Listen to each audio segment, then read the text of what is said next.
다음은 인덱스 설계입니다. 인덱스라는 것은 테이블 내에 어떤 한 개 또는 여러 개의 컬럼으로 실제 데이터를 찾아가기 위한 논리적인 주소를 가지고 있는 것이 인덱스라고 할 수 있겠습니다.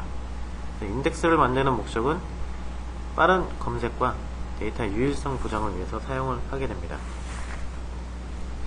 일단 논리 모델에서는 데이터를 유일하게 식별해주기 위한 식별자의 목적이 강하다면 물리 데이터베이스의 인덱스는 빠른 성능을 하기 위해서 생성해야 되는 그런 오브젝트가 되겠습니다.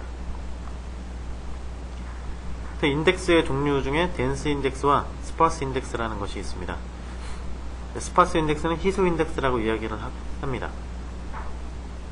그래서 덴스 인덱스라는 것은 인덱스의 구조가 루트 노드부터 실제 데이터를 포인팅하는 리프 노드로 구성이 되는데, 덴스 인덱스의 경우에는 실제 리프 노드에 해당하는 데이터가 각 레코드들을 포인팅하는 것이 덴스 인덱스가 되겠습니다.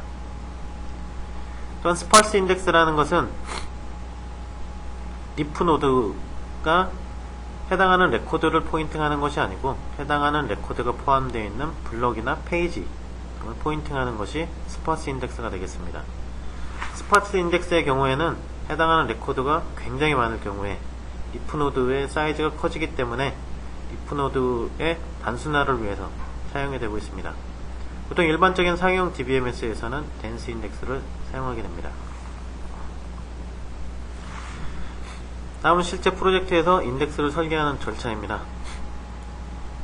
우선 인덱스 설계 절차는 프로그램 설계서나 화면 설계 자료, 프로그램 처리 조건 등을 고려해서 어떤 데이터를 접근하는 패턴들을 수집을 해야 되겠습니다. 이러한 접근 경로가 수집이 되었으면 어떤 그 접근 경로에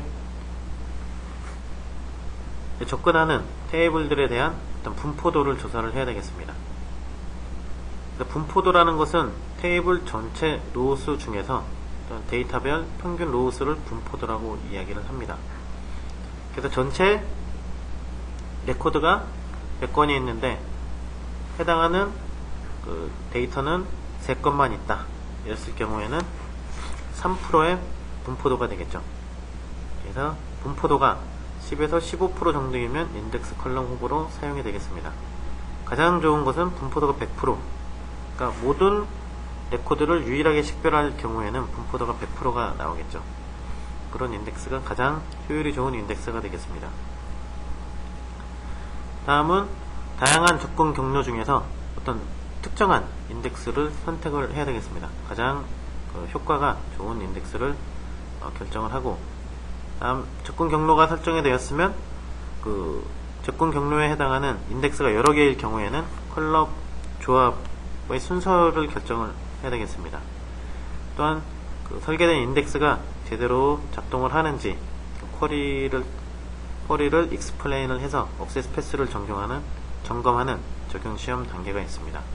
인덱스 설계 절차도 잘 알아두시기 바랍니다. 다음은 물리 데이터베이스 설계 중에서 디스크 용량에 대한 설계를 알아보도록 하겠습니다. 일단 데이터베이스의 용량은 실제 테이블에 데이터가 저장되는 물리적인 디스크에 필요한 사이즈를 계산하는 과정을 용량 설계 과정이라고 이야기를 합니다.